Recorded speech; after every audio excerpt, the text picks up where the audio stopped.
विश्व में शांति स्थापित करके सारी दुनिया के कल्याण का मार्ग खोले। ऐसी शिक्षा, ऐसा नैतिक मूल्य और ऐसे संस्कार के साथ हमारे बच्चों को आप लोग शिक्षा दीजिए, ताकि हम लोग आपके सदा सदा ऋणी रह सके। बस इतने ही बच्चों की तरफ से, परिवार की तरफ से मुझे निशान पब्लिक स्कूल के लोगों से बात करनी थी। आपने मुझे बुलाया शिक्षा मंत्री के नाते। कुछ भी अचीव किया है उसको सुन लेना, तो माँ बाप के सामने, पेरेंट्स के सामने देखने, दिखाने, करने, कराने का अवसर उपलब्ध कराया। अब मैं एक दो बात कह के अपनी बात को समाप्त करूंगा। मैं भाषण नहीं, थोड़ी सी चर्चा करूंगा। प्रतियोगिता की इस दौड़ में ऐसे ना बन जाएं कि हम जैसे मुट्ठी में रेत भरते हैं और वो रेत सने सने धीरे धीरे हमारे हाथ से, हमारी मुट्ठी से निकल जाता है। हम बेबस, लाचार कुछ नहीं कर सकते। कोई इलाज उस वक्त हमारे पास होता नहीं और ये मुट्ठी खाली हो जाती है। मैं चाहूंगा कि इस प्रतियोगिता के दौर में नैतिक मूल्य और हमारे संस्कार ये उस रेत की भांति हमारे हाथ से ना निकले, इसकी व्यवस्था करना ये स्कूल मैनेजमेंट का, हमारे टीचर्स का और हमारे परिवारों का सबसे बड़ा और महत्वाकांक्षी, महत्व वाला विषय और सब्जेक्ट है।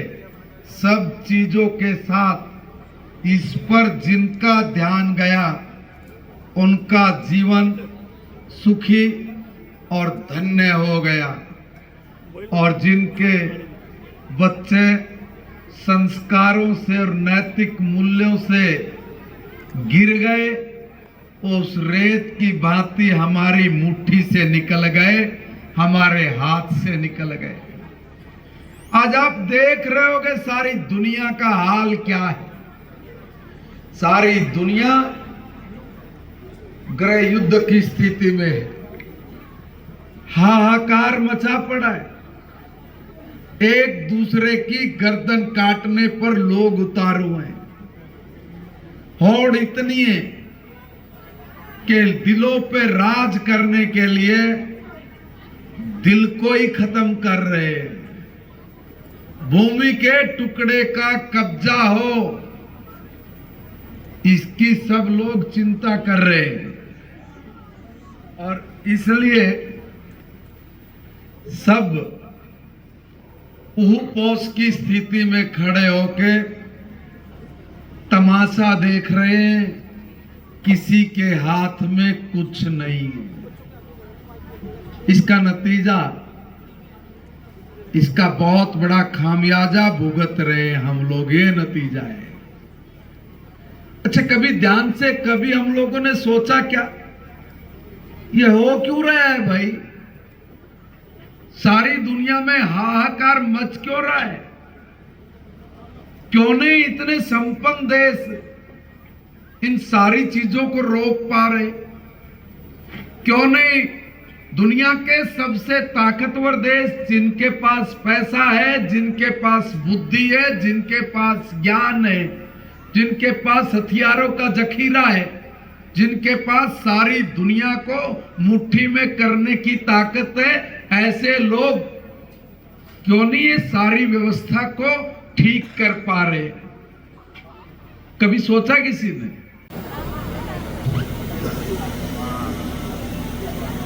प्रबंधन समिति के सम्मानित सदस्य आदरणीय श्री रमेश सिंगला जी, श्री दिनेश बंसल जी, श्री सुमित मित्तल जी, श्रीमती आशा भाटिया जी,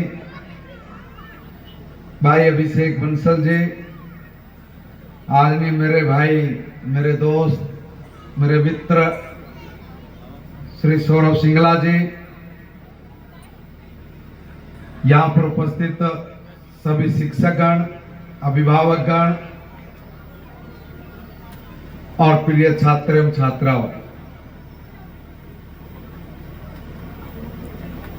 प्रतिभा हमारे बच्चों में बहुत है। उसका प्रकटीकरण समय समय पर स्कूलों में आयोजित होने वाले सांस्कृतिक कार्यक्रमों के माध्यम से हम सब लोगों को देखने का अवसर भी मिलता है कि हमारे बच्चे कितने प्रतिभावान हैं। रोज इतना भर कर दीजिए कि हमारे बच्चों को ये पता हो कि बहन और उसका घर में महत्व क्या है। ये हर रोज एक टॉपिक लें, मां क्या है, पिता क्या है, भाई क्या है। 10 नंबर कम आ जाए चल जाएगा, 10 अंक कम हो जिंदगी में कोई फर्क नहीं पड़ेगा, लिख के देता हूं। अगर ये रिश्ते नहीं समझ में आए, ये संस्कार नहीं अगर भर पाए, तो ये डिग्री हम लोगों के लिए नासूर बन जाएगी, वो किसी काम की नहीं रहेगी।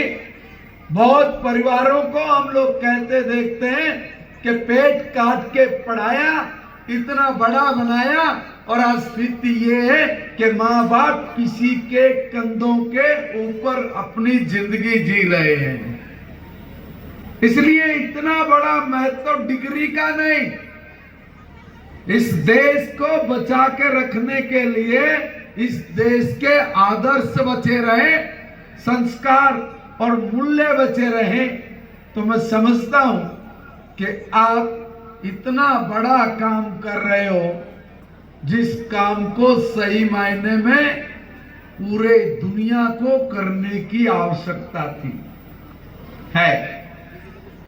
कई बार ये लगता है कि भाई 35-40 मिनट लगाएंगे, कुछ होना जाना तो नहीं।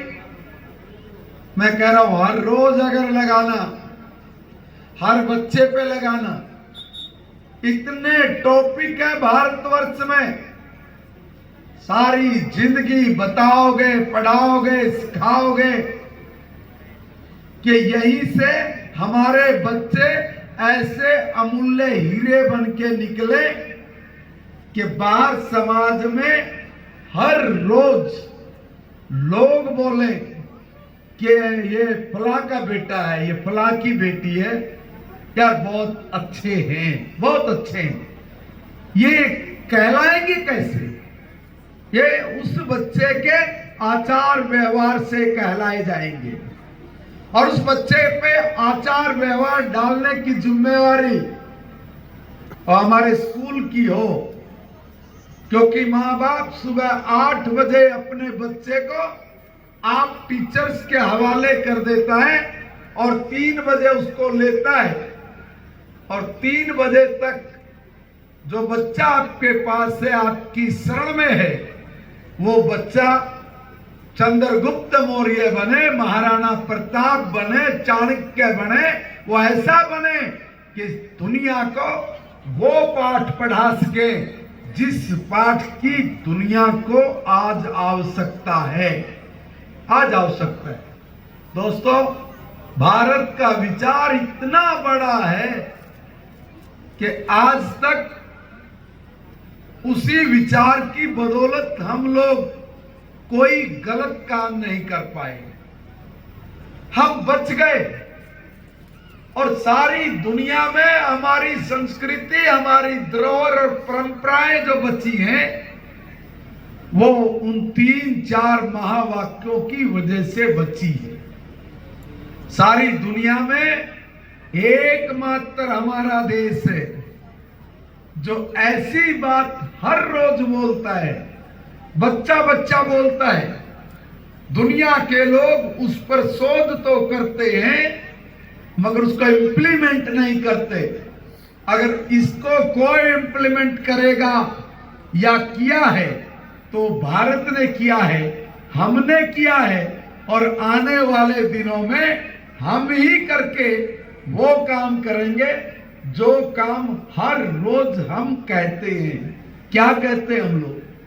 जब भी कभी हमारे घरों में हवन होता है तो आप लोग सब हवन के बाद पंडित जी एक बहुत बड़ा महावाक्य बोलते हैं। दुनिया में कोई बोलता नहीं है, वो हम हर रोज बोलते हैं। क्या कहते हैं? कि धर्म की जय हो, अधर्म का नाश हो, प्राणियों में सद्भावना हो और विश्व का कल्याण हो। कौन बोलता है भाई? कौन बोलता है? हम बोलते हैं, हर रोज बोलते हैं। क्या दुनिया का ताकतवर से ताकतवर देश ये कहता है क्या प्राणियों में सद्भावना हो? अरे जीव जंतु ने पेड़ पौधों तक भी काटने का दुख दर्द जिस देश की आत्मा में हो वो कभी अधर्म को स्वीकार नहीं कर सकता। धर्म की जय हो यानी अच्छे करने की जय हो, बुराई का समाप्त हो इसलिए कहा धर्म का नाश हो। प्राणियों में कीड़ी मकोड़ी तक को भी जो लोग आटा डालते हैं, चावल डालते हैं, दाने डालकर पानी का कुंड रखकर जिसकी चिंता करते हैं, वही लोग इस दुनिया में विश्व के कल्याण की बात कर सकते हैं। इसलिए हमारे बच्चों को ऐसा बनाइए कि हम लोग धर्म की जय जयकार करते हुए अधर्मियों का विध्वंस करके हर प्राणी के साथ हमारी संवेदनाएं जुड़े और हम लोग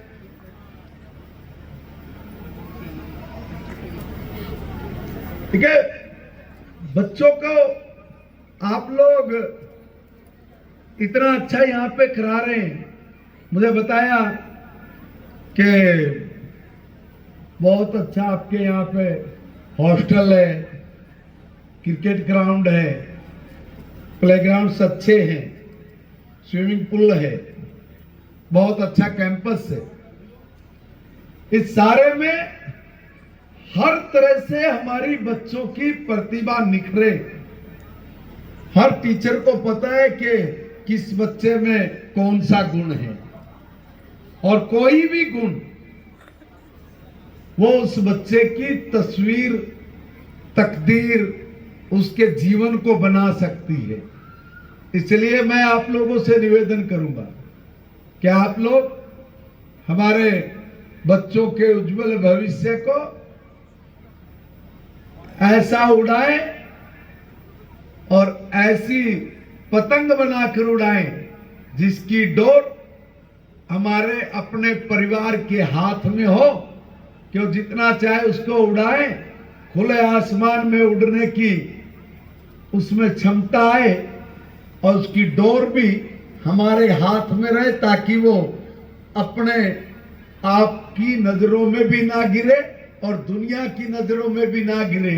ऐसी मनुष्यता के साथ हमारे बच्चों के अस्तित्व को बना के रखे रहना आपका एक बड़ा काम है, और मैं समझता हूं आप अपने काम को बखूबी करने में बहुत सक्षम है, आप करेंगे। अभी मुझे कहा गया कि हमारे बच्चों के लिए कोई हॉल, कुछ इस तरह की चीजें जो बहुत जरूरी है, उसके लिए मैं निवेदन करूंगा। देखिए आपने बहुत लेट मुझे बुलाया है। मैं बिल्कुल सीधा आदमी हूं, बिना लाग लपेट की बात करता हूं। अबे 31 मार्च के बाद मैं आपको कुछ करूंगा, ये डर नहीं के करेंगे, और जो कहोगे करेंगे। तो क्या भी मुझे शिक्षा मंत्री बने मात्र महीना 1.5 महीना हुआ है, और उसमें हम लोगों को जो साल भर में ग्रांट मिलता है, हम उसको DQ बोलते हैं। तो इतने लोग इंतजार कर रहे थे कि कब हम लोग मंत्री बने और कब कार्यक्रमों में जाएं और कब ये अधूरे काम पड़े हैं इनको पूरा करें। मैंने अगली बार का भी जो मेरा बजट है, जो मुझे मिलता था, उसमें से भी 1.5 करोड़ रुपया दे दिया है, एडवांस में दे दिया है। इसलिए मैं, आप लेट हैं, मगर अभी नहीं, नेक्स्ट सेशन के उसमें मैं आपको 11 लाख रुपए देने की बात कहता हूं। आपको 11 लाख रुपए का एक चेक हम लोग देंगे। आपका बहुत बहुत शुक्रिया, आप सबका बहुत बहुत धन्यवाद। शुक्रिया।